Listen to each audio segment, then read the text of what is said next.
Hello team, this is your coach again, Ricardo, and just to say that I've completed the video on the gardener's reading, and I will do the same for this reading. So I'm going to look at Catherine Wang's and Wang and Chugh's paper on entrepreneurial learning. As we discussed during our workshop, this is a review paper, and the idea of a review paper, if you remember, is to block the literature and identify where researchers in general need to develop more insights into processes or into knowledge about entrepreneurial learning. So that's why the title of the paper, for instance, it's not just about past research, but it's also about future challenges. And the paper is really divided into three main bits. One, which is about their method, how they did it, how they conducted this review. The second is about what they found out, so the three groups of pairings they found out, and the third is the four challenges that they leave to entrepreneurship researchers. So I'll get down to business because I want to do this in the less available time possible. One promising start is this idea put forward by Miniti and by Grave that Wang and Chugh borrow, that entrepreneurship is a process of learning. So as a whole, as a behavioral view of entrepreneurship processes, you need to be constantly learning. So if you want to conduct an entrepreneurship theory, you would need a theory of learning that goes with it.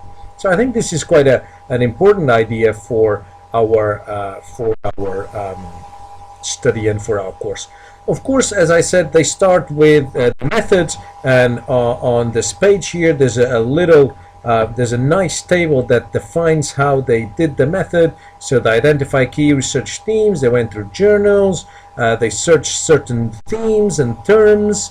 By the way, if you want to search like this, that means that you get learner, learning, learners. So every word that starts with learn and with the asterisk, and they validated it, and that they cross-check it, and so a lot of work has been put into this. So basically, they then tell us what they found with this work.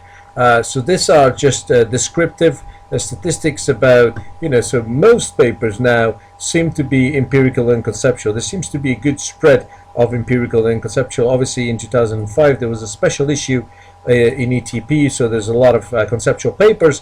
But, in 2011, it seems to be quite evenly spread. So going into their findings, it's quite interesting that I'm going backwards again. So just to show you, it's quite interesting that they decided to divide this. So this is before entrepreneurship. So how many papers people actually looked at the startup process? How many papers they looked into established firms, entrepreneurial learning in established firms, and how many papers actually in general entrepreneurship? So that means that there were 31 papers where people didn't look at startup or established firms. So that's quite interesting that there's an even distribution there. So here it starts this idea of the three groups: individual and collective learning, exploratory and exploitative learning, and intuitive and sensing learning.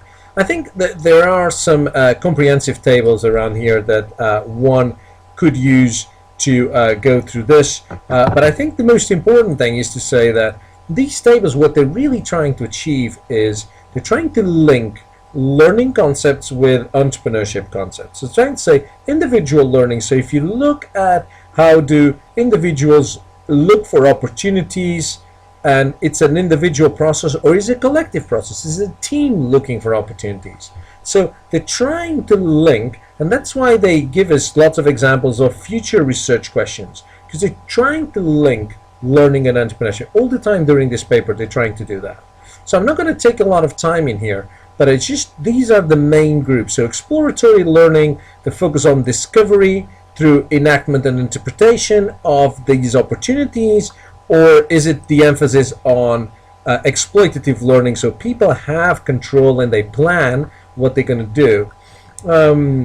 Is it intuition? Do people learn these opportunities by intuition? And if it's intuition, how do you learn? How does learning link to intuition? Or is it sensing? The facts are there and I just putting things together as other views of entrepreneurship tend to make us believe that that exists. So coming back to our normal view, I am just trying to go, I'm just going to go straight into the end of the paper to look at the four big challenges that Wang and Chugh discuss in terms of the domain. So the first really is that know who is quite important. So networks and accumulating and accessing to networks and information is quite important in the learning.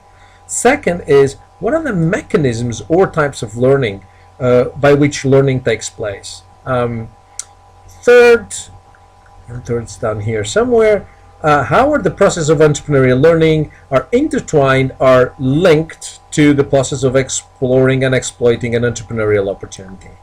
And finally, what are the outcomes of entrepreneurial learning involved in terms of development of behaviors and insights of behaviors that the entrepreneur might already have?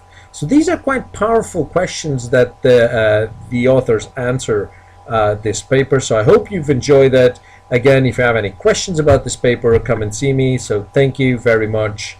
And that concludes week 1 tutorials.